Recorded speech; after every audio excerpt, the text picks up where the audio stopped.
I'm a feminist, but when I was involved in an event for women wanting to do comedy, I told them that sleeping with comedians is a bad idea because it's generally a bad idea sleeping with co-workers, especially when we're in a business that doesn't have an HR department, and because you have to work with them for the rest of their lives, and because if it goes wrong, they'll have to see them on TV and on sides of buses, and because if they don't sleep with the comedians, there's more for me.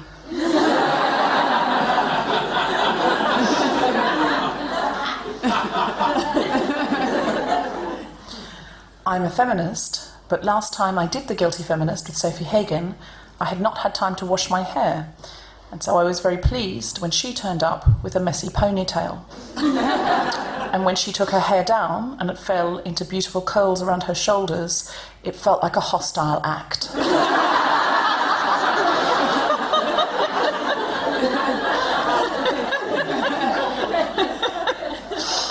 I'm so sorry about my perfect hair.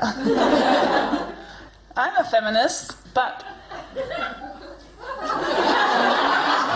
when I wanted to start a Guilty Feminist podcast Tumblr page, I accidentally searched for Guilty Feminist on Tumblr, and I found an erotic story starting like this. Maria Theresa, the Court of Men finds you guilty of feminist ideas and sentences you to 10 years of hard labor, always nude, in the women's special prison. But I don't think I'm guilty, sir. I'm a good girl, sir. Unacceptable. Therefore, I add the special sexual program to your sentence. And I read the whole thing twice and never set up a Tumblr page.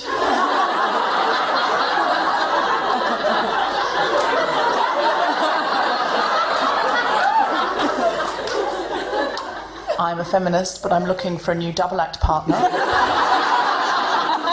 for my new show, The Regretful Feminist. I'm a feminist, but I recently bought, on the recommendation of my sister, a product which claims to make your eyelashes look as long and strong as false eyelashes, with some enthusiasm. I'm a feminist, and I think that I am beautiful no matter what, in any angle, in any light, in any situation, with or without makeup, when I'm bloated, or when I'm tired, or when I'm sweaty, or when I'm happy, or when I'm sad. I am beautiful, and I wholeheartedly believe that I am beautiful, unless I'm sitting in front of the mirror at the hairdresser's. It's the light. It's the light. They need strong light. Sophie's a feminist, but tonight, when our producer said No. there were only No. 50... No. I don't like what you're doing. Okay, fine, whatever. Would we call that consent? Sure, whatevs. But tonight, when our producer said, wow, full house tonight, but there's only about 15 men, Sophie said, any that look hot, vulnerable and single. And he said, I think they were mostly in couples. She said, what am I even doing this for?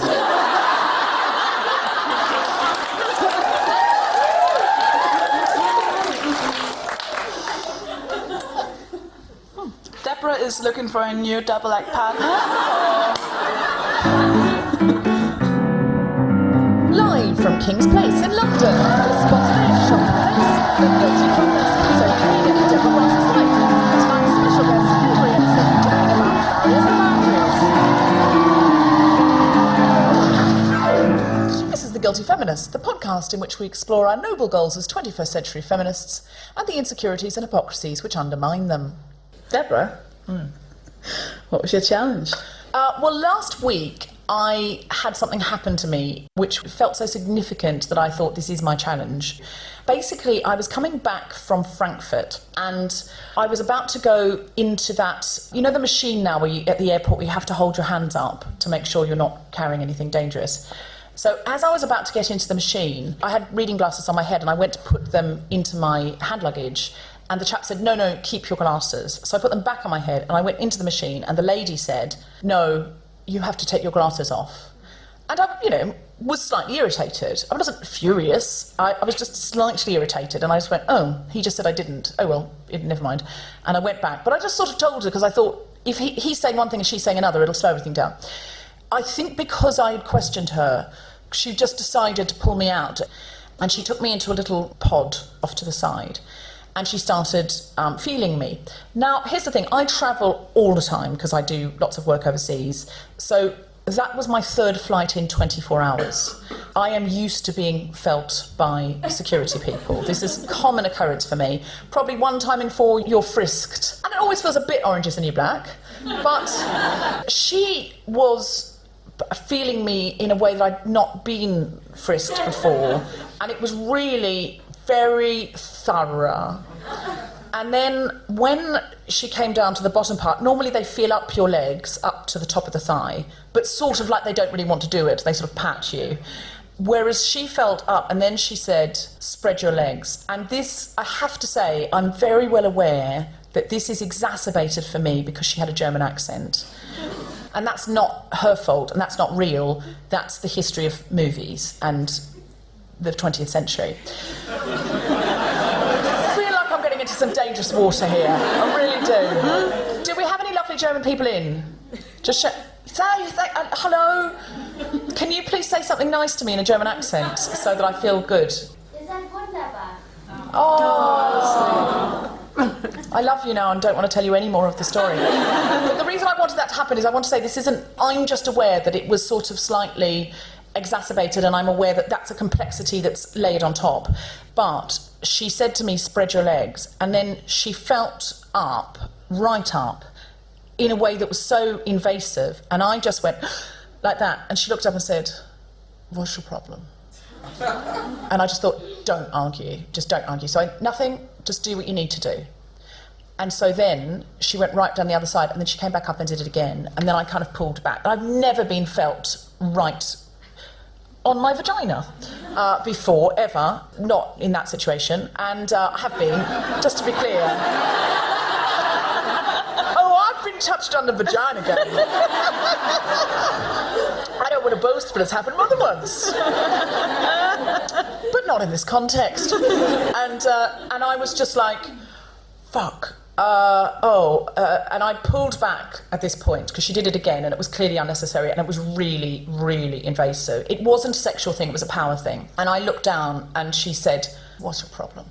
And I said, well, I think it's obvious now, what's my problem? And then she stood back and she went, right, I have to call my supervisor. She called a supervisor, and she and this other lady, it was an older lady, and the lady who'd done the search, started laughing, like laughing and talking about me in German, and I was just standing there going, are you serious? Because I'd felt really invaded, like a barrier had been crossed. Then the supervisor came up. The supervisor had a clipboard and glasses and looked very official on a mobile phone, and the supervisor didn't look at me at all.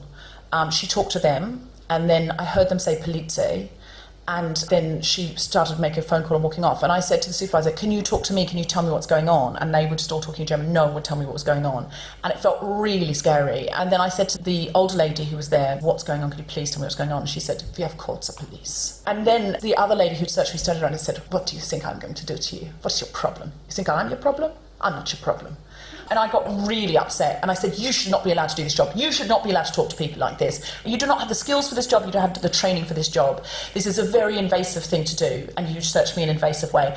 And because they wasn't very busy, there wasn't anyone coming through my machine, but there were like 5 other machines, and everyone coming through all those machines stopped and stared at me. And then eventually the police came, and it was a policeman, and he was so nice to me, and he said, asked me what happened, and I told him. And he said, okay, to be honest with you, I don't know if they're allowed to touch you there. I don't know what your rights are. Do you want to fill out a formal complaint? And I was just like, no, I just want to go. So he said, go back in the machine. I went back in the machine. I came out again. He said, we'll have to get someone else to search you now. And then the old lady who'd been laughing at me came over to search me, and I went, no, not you, you're not touching me. And she went, right, what do you think I'm going to do? What do you think I'm going to do? And I said, no, somebody else. And another lady came over and searched me perfectly normally, in a perfectly normal way, and it was absolutely fine, the way I've been searched 100 times before, and went. And then the policeman said, you can go. And he said, I'm really sorry that happened. And I just walked through. And when I got through to the gate, everyone was either looking at me or not looking at me. Now, I know they were the only options people had. But it felt like the people that weren't looking at me were not looking at me very deliberately. And I got on the plane and just cried. I had to go and do another diversity job, and I just had to get myself together, and I just thought, right, try and process this as much as you can and then just put it away, because there's nothing else you can do. But I know if you sit on that stuff, it ends up coming out later. So I'm trying to sort of process it. It's partly why I'm talking about it tonight. I don't know how I feel about it. I feel like it was definitely an invasion. Her attitude from the top was really horrible to me. And I think it's because I questioned her about the glasses. And here's the thing. I think if I came back through Frankfurt regularly, and that happened at Frankfurt regularly, or wherever it happened regularly, I would become somebody who was much more biddable, because I wouldn't want that to happen again. And I thought, this is how it happens, that people become... because I'm incredibly autonomous. My life is autonomous. I don't have a boss. I'm freelance. I go where I want. I do what I want. And so if anyone tells me to do things, I have a little bit of, oh, why am I not doing exactly what I want to when I want to? Because I'm incredibly privileged and autonomous. And I just thought, you know what, if that was your life all the time, that you were being told to do that, and powerful people could invade your space, you would become so coward and so biddable. And that's how it happens, that people get disenfranchised, and they either get incredibly angry and fighty, or they get incredibly small and cowed.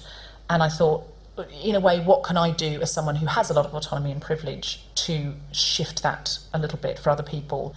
And in America it happens, if people don't comply, they end up dying. So that was my challenge. Thank you for sharing. Can we, yeah.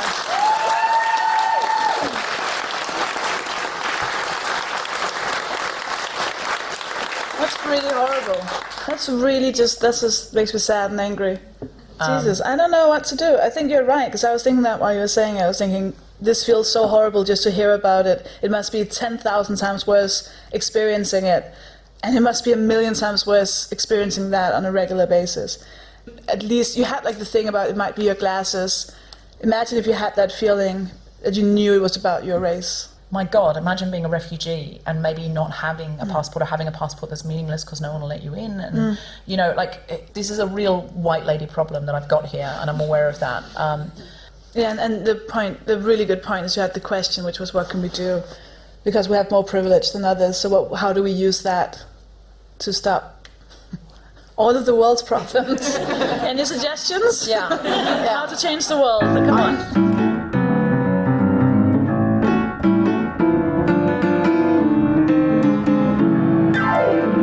People of the audience,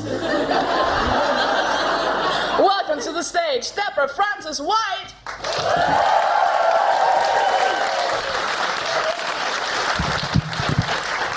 What I notice when I go into investment banks to do diversity and inclusion work is how readily straight white men include themselves everywhere. They're self-includers. They just do it themselves. They don't need to be included. And this is because of their life experience. It's nothing particular about being a straight white man. Because if you take a posh white straight man and put him into the middle of a Colombian drug cartel, he will include himself substantially less. He will not always be giving the Colombian drug cartel the benefit of his opinion on everything. He will recognise he speaks the language neither metaphorically nor literally, and shut the fuck up. Because he will understand that he could be killed at any moment. And that will make him sit on the fringes a little more. But in the corporate world, where straight white men run almost everything and make all of the decisions, he feels free to include himself at all times. I've seen straight white men in the city walk into the wrong room, look around and go, well, it's the right room now because I'm in it. I've actually seen that happen. Straight white men include themselves everywhere because that's their life experience. And sometimes when I talk to them about it, they say, no, but I've done it really hard. Yeah, I'm a senior partner in this law firm. But my experience has not just been that everything's been easy. I've walked up steps. I've had to elbow people out of the way. I've not ended up in a VIP suite just by lying about. I've put effort in. Which is true, but what they don't realise is that as they go down the corridor from intern to VIP suite, there have been doors, and they have not seen those doors. Do you know why? It's because when the bouncers see straight white posh men coming, they quickly open the doors before the straight white posh men get there. And so the straight white posh men are really only ever looking at each other. That's the other thing you have to remember. And they're talking to each other in such an engaged way. They do not see the bouncers, they do not see the doors, they just keep walking down the corridor, and every time they come up to more doors, the bouncers open the doors. And then when they've gone through the doors, the bouncers quickly shut the doors, and then a short Korean woman comes up behind and goes, "Oh, I'm with those white guys." "No, honey, you're not. I'm sorry. Your name's not on the door. You're not getting in." And she has to go, "No, I'm definitely with those white guys. Those white guys are called Toby and Toby." And that is true. She's guessed well there. She's guessed well because she's worked there a long time and she knows that's what they're all called. They're also she's known they're called Toby because they had pinky rings, and it was a good show. They both went to one of those schools. And which school? Which school did they go to? Harrow? No, wrong, Eton. You're not coming past. So in order for her to include herself, she has either got to get very angry and punch her way past the bouncers and therefore get shouty and then get told in her performance review that she's too aggressive. Or, there was a murmur there, wasn't there? People were like, I've been told in my performance review that I'm too aggressive because I'm fucking aggressive. If I wasn't fucking aggressive, I would be at this meeting. How would I get to the performance review unless I was daily aggressive?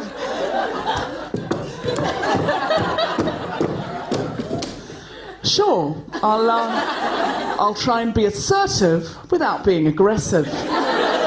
I take that feedback on, Toby. Thanks for that. Because Toby doesn't have to be aggressive, because he doesn't have to get past any fucking bouncers. Because he hasn't even seen the bouncers. Either that, or the short Korean woman becomes incredibly persuasive. And she becomes very good at charming her way past bouncers. And then, by the time she's in the VIP suite, she can piss all over everyone. Because she's got these not literally. I feel that's taken a turn now. Like I've implied that she sort of kinkily slept her way to the top. I don't mean she's water sportsed her way to the top. That's not what I mean. But I mean by the time she gets into the VIP suite, she is so freaking good at it because she's exercised that muscle. And the Tobys don't have that because why would they have ever developed that? They've never charmed a bouncer, they've never met a bouncer. So here's the thing. If you've got an opportunity to promote a man or a woman and their qualifications are absolutely identical, hire the woman because she's got something extra. Because she's got to have. Or she wouldn't be in the fucking room in the first place!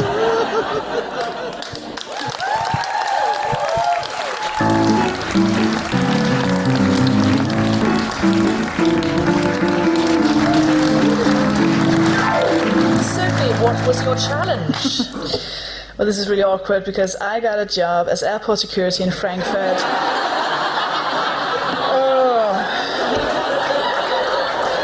I'm so sorry. I'm sorry for making that joke. I cowered it.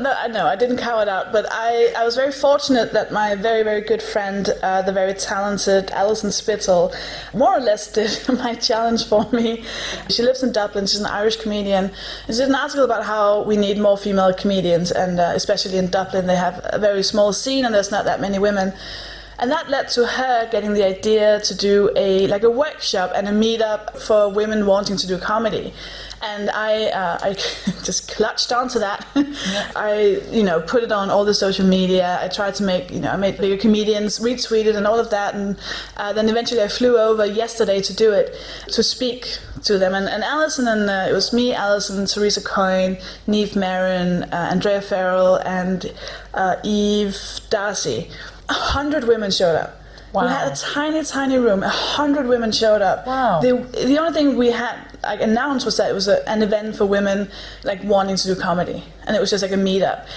So the Irish comics were talking about how to get gigs in Dublin and how to go about it, and I just said everything I knew about how to write a joke and build up a set, and we talked at them for about 4 hours, I think. It felt like when we do these recordings, because it felt like the same kind of women, like their questions were so intelligent, and they would like some of them would just like stand up and be like, hey, let's do this, and they would be so empowering, and they would be so, all of a sudden they'd arranged gigs to happen, and they'd found friends in each other and decided to do comedy together, and it was just so amazing. It was incredible. They had so many questions. We kept going. We spoke to them afterwards. There were a few Guilty Feminist fans then, so I felt very important. It was just so great. I think the more women can find their voice, whether it be through stand-up or writing or blogging, tweeting, the more we can find our voice, and the more we can really not self-barrier. But that's the thing. So a lot of the women, we kind of spoke to them, and they said that what had been holding them back, it was so sweet. Most of them like, oh, I just don't think I'm funny enough. A lot of them said, my friends think I'm really funny, and they all say I should do stand-up, but you're not necessarily funny on stage just because your friend tells you. And I was like, oh, can you tell all the men? Because I don't think anyone's ever told them that that's true. Yes. And I just thought, even the reason why they're not up there being like bad, like there's like when you're a new comedian, everyone's bad. Like in the first whatever, how long it takes you to be good. Some people never get good, etc. But I've seen so many men just have the confidence of like a famous female comic who's been going for 30 years with like pop jokes he made his friends laugh at. And then all these women in this room were just like, oh, I just don't think, like, oh my God, can you take some of that self-awareness and throw it into the men? Yeah. And then you get up on the fucking stage. Yeah. I saw this thing on the HuffPo going around that men assess that they need 50% of the skills before they go up for a job. Did you guys see this? Yeah. And that women assess that they need 100% of the skills before they go up for the role. And the conclusion was, see, women need more confidence. And I was like, well, yeah. But also, what would be really great is if men stopped going up for jobs they couldn't fucking do and tanking the economy with their incompetence. How about that?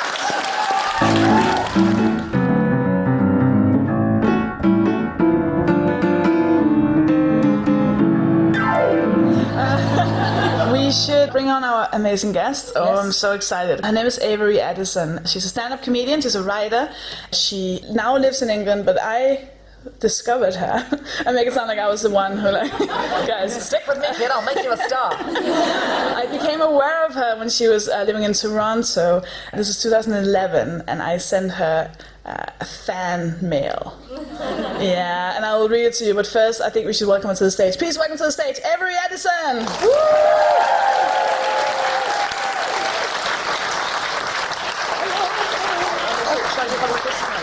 No, thank you. No, thank you. Boundaries. For the listeners at home, I tried to kiss Avery, and she said boundaries. I think I'm more excited than anyone about our history. I was 21 when I wrote this email, and it's so younger than that. Like, it sounds so much younger.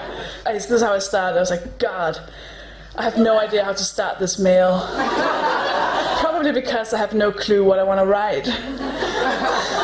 It's a waste of your time already. I just figured that I should, now that I've been suffering from a writer's block for a few months, and ever since I saw your videos, I've been writing non-stop. And not just on my ordinary, what's up with penises jokes, but on something that deeply affects me. As a young comedian, I think you're always worried about your style. Is this what I want? What do I want? And even though I've been satisfied with my average sex jokes till now, I guess I just never knew that I wanted to do, well, what you do. I still don't know why I wrote you. You're far more experienced and, well, brilliant at what you do than I am. I can just say that you're an inspiration. And now we're here. And now that the restraining order's finally been lifted, Gag, ran out today. So, and we're getting married this summer. Yeah, and you've been on TV, you've got this podcast, you've got a lot going on, and literally no one here has ever heard of me. So Listen, it's balanced out. The student sometimes, looks at the teacher, steals all her jokes and moves on. Oh, thanks for those, by the way. Yeah, you're welcome. Now, Avery, you first came to my notice a few years ago when you had been stopped at the Canadian border. Now, I've told a border story tonight. Your border story is a lot worse than mine. Yeah, mine wins. Yeah, already. I haven't even heard. I promise you it wins. Can you tell us about what happened? Yeah, so 2014, I think, February, I had just moved back here from Toronto. I'd been there for around 3 or 4 years. I'd originally gone over to study and be closer to a girlfriend who lived in Albany, New York. And then after a couple of years, I finished the studying. Notice I didn't say the word graduate. I finished the studying and I finished with the girlfriend and got a new girlfriend. They happened very, very close to each other. Same night. New Year's Eve. We've all been there on New Year's Eve. Yeah. Abby, you've had a bit too much. You should go home. Hi, Romy. What's up? Almost literally how it happened. My studying was done. My student visa was running out. I applied for an extension to stay with my new partner and hopefully get married. And then we didn't do that because I'm not very good at doing things. It's amazing that I'm here right now, to be honest. And so I overstayed my visa, and then eventually I came back over here because I figured I would have to do that eventually, if only for the NHS and the prescriptions and stuff. I'm on a lot of pills. It adds up. And then I hated it over here, as everyone should. And I tried to go back, and I was stopped at customs because they thought I might be staying there permanently. That's not something I can confirm or deny. I will say that in my suitcase was everything I owned, all my important documents, sentimental items, birthday cards, but no, I'm just here for 2 weeks.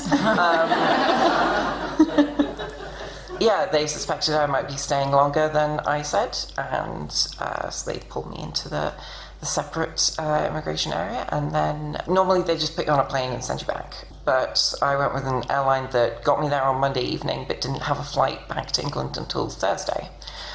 They said I was welcome to go on another airline if I had the thing. They said, we've got a spot on British Airways. Do you have £2,000 for the ticket? I don't have £2 for a chocolate bar in the vending machine. They couldn't send me back, so normally they would send you to immigration detention centre. They said, it's like a hotel. It's not like a hotel, by the way. But because I had a suicide attempt in my medical history, which they were able to access, they decided I was a suicide risk, and so they would need to put me in a facility that could handle that, and that is a prison. So they told me they were going to send me to the local women's prison. So the problem is I'm a transgender woman, and when they were taking my fingerprints, I said, I just want to make sure you guys know that I'm pre-operative, right? Because as much as I didn't want to throw any other spanners in the works, I also didn't want them to be surprised, because the shock. Either they react badly or they just completely shut down, and you don't want to do that to someone.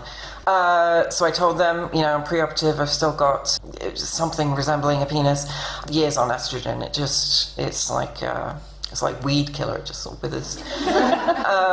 They said, oh, okay, we won't send you to the women's prison then, we'll send you to the men's prison.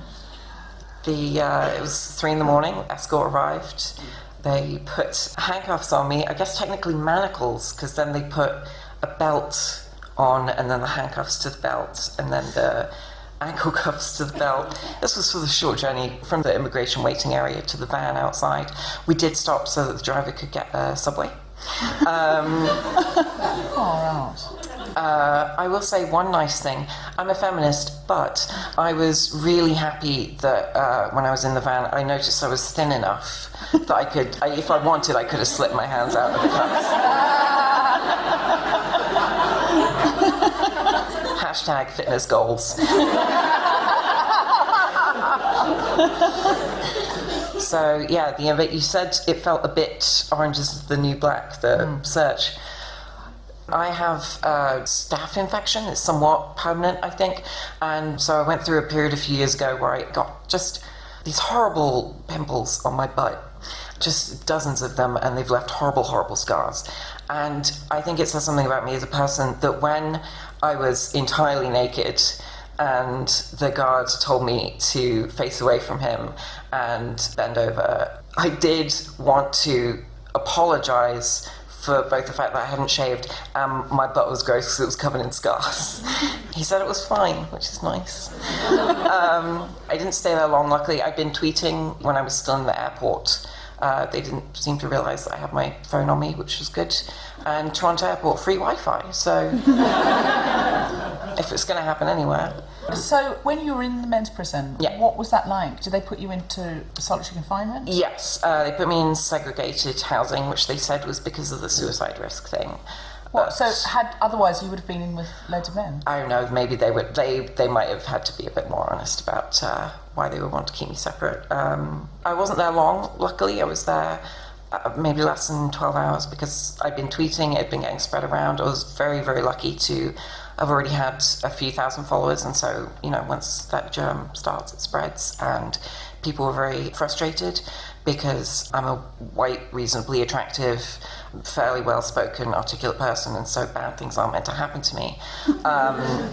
And so I got moved to the women's prison, so I got to go through a second search. They weren't as polite, which makes sense because women are catty, aren't they? And yeah, then I was there for a further 2-3 days in solitary, and then I got sent back home. So because of this, you were able to change some of the processes, weren't you? Or Yeah, make so some kind of we, shift in policy? I was lucky enough to be connected with some very nice lawyers who suggested we take it to the Human Rights Tribunal in Canada, and yeah, we won a case against them, and the prison changed some of the things they do, procedures with transgender inmates, which is great. We couldn't get the Customs and Border Services to change anything. They wouldn't even accept the case of the tribunal because I wasn't legally in Canada. How do you feel now about the whole North Carolina transgender issue with bathrooms and news across the world? Again, I'm incredibly, incredibly lucky and privileged compared to a lot of other trans people, especially trans people of colour and especially trans women of colour. So I've been fine in bathrooms pretty much the entire time. That's not true of a lot of my friends, and the thing to understand about America is it's a very concerted effort by a couple of quote-unquote family-oriented groups because they know that gay rights have become accepted and mainstream, and they want to rile their base up and make sure money keeps flowing in and support keeps flowing in. And so they've moved on to transgender people. And it's ridiculous because every person here has shared a bathroom with a transgender person. Every person here has met multiple transgender people in their life and either known about it or not known about it and been fine. Every person in here regularly uses a unisex bathroom in their own home. And and things seem fine. And it's, you know, when trans people are in a bathroom, they're not the risk, they're the people at risk. Again, nothing bad has ever happened to me in a bathroom, except for, you know, after some curries. But I still get nervous every time. I still get nervous walking down the street. I couldn't decide what to do with my hair today, so I was convinced that on the way here it started to rain. I was like, great, my makeup's going to come off, everyone's going to know I'm really a man, it's going to be terrible. How much genuinely, you guys, do you feel like being a woman, in your case being transgender, being gay, that is a barrier to doing the things you want to do? I mean, the biggest barrier, to be honest, is my depression, but beyond that, that was meant to be a lighter. Sorry. I think you're the only one I know who would use like depression as a punchline. Yeah. And then be like, why are you guys not laughing? Yeah. Maybe you could say it like, the biggest barrier is my depression. Yeah. It's on delivery. I would, but I'm, you know, depressed. There we go. I don't have experiences with much of the world other than online and in comedy. I have never experienced sexism the way I have in the comedy community. It's absolutely disgusting and reprehensible. And not only sexism, but then the denial of sexism and the defense of sexism as a joke or free speech. A lot of free speech advocates in the comedy community, and I wish they would all shut up. I do want to say 2 things. If you're a woman who's here and interested in comedy, go out and do it. Don't be discouraged by the men. Also, there's a podcast called The Jackie and Laurie Show. It's an American podcast by 2 incredibly well-established comedians, Jackie Cation and Laurie Kilmartin, in the US, and they talk about being a woman in comedy and doing it for, a combined 50, 60 years. And it's incredible and inspiring and frustrating. And also, every single woman I've ever met has been funnier than every single man I've ever met.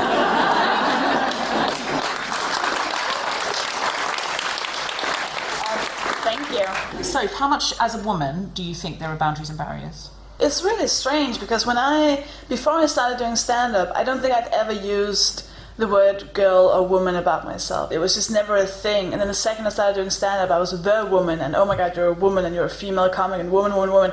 And then I became a feminist, and then I started thinking about all the things throughout my life where I had thought there's something that happened to me because, I was unlucky, or I was in the wrong place, or I said the wrong thing, or I exuded something.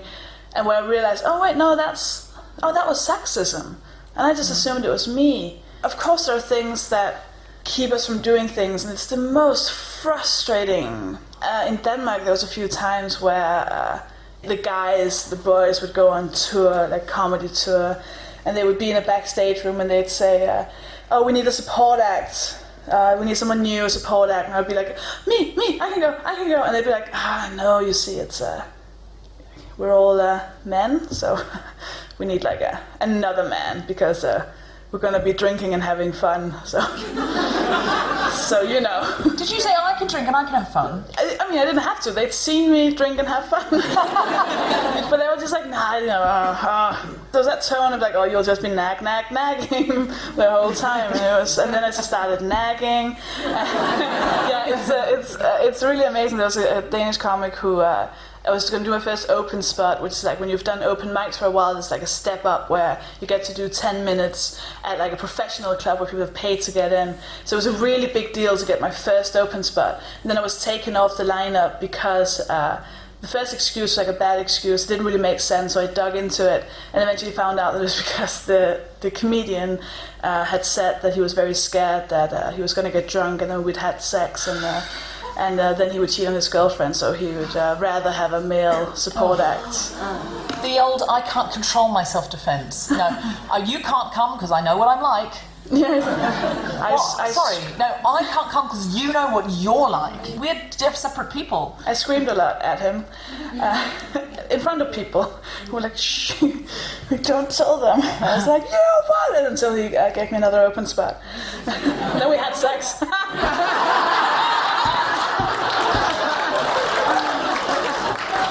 He was right all along.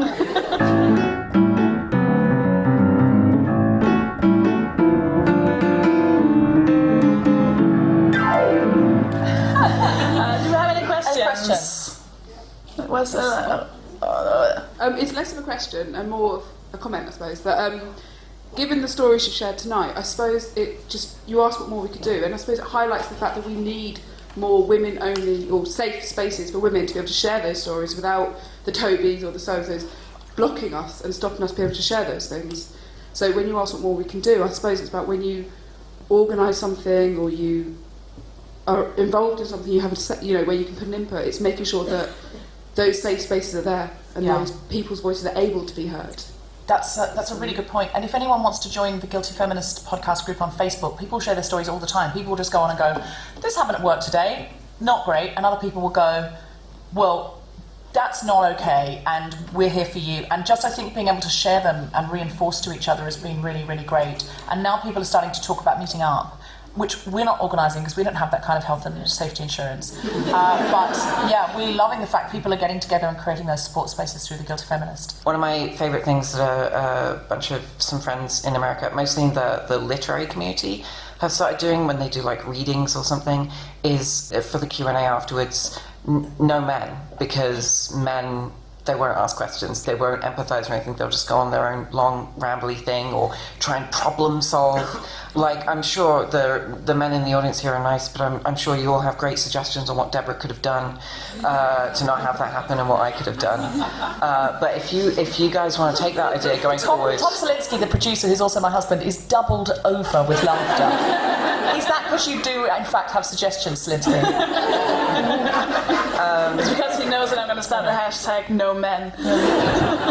But yeah, if anyone here ever runs events where there are Q&As, try that out as a rule, no men. Because once you stop the men from getting up, you'll also notice more women get up. And obviously not a problem here, because this is, as far as I can see, mostly women, which is a shame, because I wore this because I was going to pull it down and get the tits out for the lads. Just because I want to, get people to like me. I'm gay, so I don't, guys don't approach me. Women do. I have a girlfriend, but it's, open. I think that's, yeah. If you are a man and you are here, though, do really feel welcome at the same time. Do we have time for one more question over there? Hi, thank you so much, Deborah, for sharing your story. I just wanted to say to you, I see you and I hear you, and I think that's all people need to say. I mean, I had a really similar experience at a gig. Hot Chip used to be one of my favourite bands, now I can't listen to them. And for me to call out and say to people, hey, that's not all right, the people around me were kind of like, well, it's a gig, have a good time, it doesn't matter. It's just like, no, like, for a start, I'm on my period. Like, I don't want that. I think the most important thing is for people to say, I see you and I hear you, and that's enough, isn't it? Yeah, thank you very much.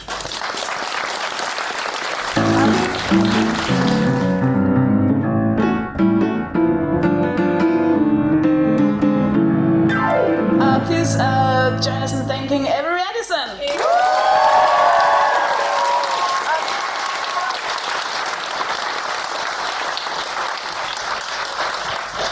Avery, do you have anything you'd like to plug? Yeah, I have the best Twitter account. It's just A. Edison. And I also have a podcast called Swings and Roundabouts. It's very sporadically released, but it's a very well-produced and put-together sort of memoir comedy thing.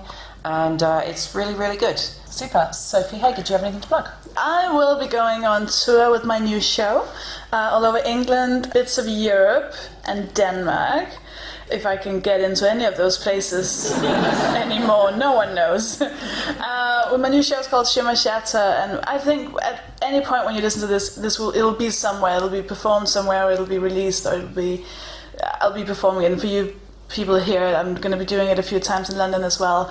Please just see my new show, that would be cool, I think. It'll also be in Edinburgh if you're up at the Edinburgh Festival. And I would like to plug Global Pillage, which is my new diversity-based panel show. So you may have noticed when you watch some of the panel shows on TV that there are very few, if any, women on them. This is diversity-based. All the men I've had on have either been people of colour, LGBT, or immigrants. And it turns out I haven't needed any other guys because there's been so many amazing women who's come on. Already done a series that's out at the moment. You can listen to it at globalpillage.net. Also, there'll be shows coming up at the Edinburgh Festival and in the autumn, so listen out for that. It's another podcast and it comes out on the off week from The Guilty Feminist. Please go and find us on Facebook. We have an amazing group called The Guilty Feminist Podcast. It's really great. You have to request to get in and then we will add you. Maybe. And it's really fun. It's so much fun. People in there are so cool. And we catch the trolls quite quickly when they get in there and post their penises. And, save the pictures and then block forever. Deborah has promised not to do that again. Go find us on Twitter at GuiltFemPod and go to our iTunes and rate and subscribe. Give us a 5-star rating and or as many stars as you deem Deborah, suitable. Yeah. How many stars have you given it on iTunes? I've not reviewed my own show. Have you not reviewed it? No. For fuck's sake, Deborah. Have you reviewed your show? I've reviewed it. Of course not. Go review your own show. Yeah. It's very good, but I may be biased. Oh, was that you? Oh, I thought that was someone's mom or something. I didn't realize it was you. My mom won't do it, but can you go on? Deborah, give it 5 stars. We don't need it. We've got hundreds of 5-star reviews We from need other it. people. Shh, we need it. But we'd love you to review it with as many stars as you deem appropriate. 5. 5, if you. That's what we feel. You have been listening to The Guilty Feminists. Deborah Frances-White, our special guest, Avery Edison. Music was by Mark Hodge. Producer was Tom Salinsky for The Spontaneity Shop. Thanks to Zoe Meta and everyone at King's Place, as well as all of you for listening. For more information about this and other episodes, visit guiltyfeminist.com.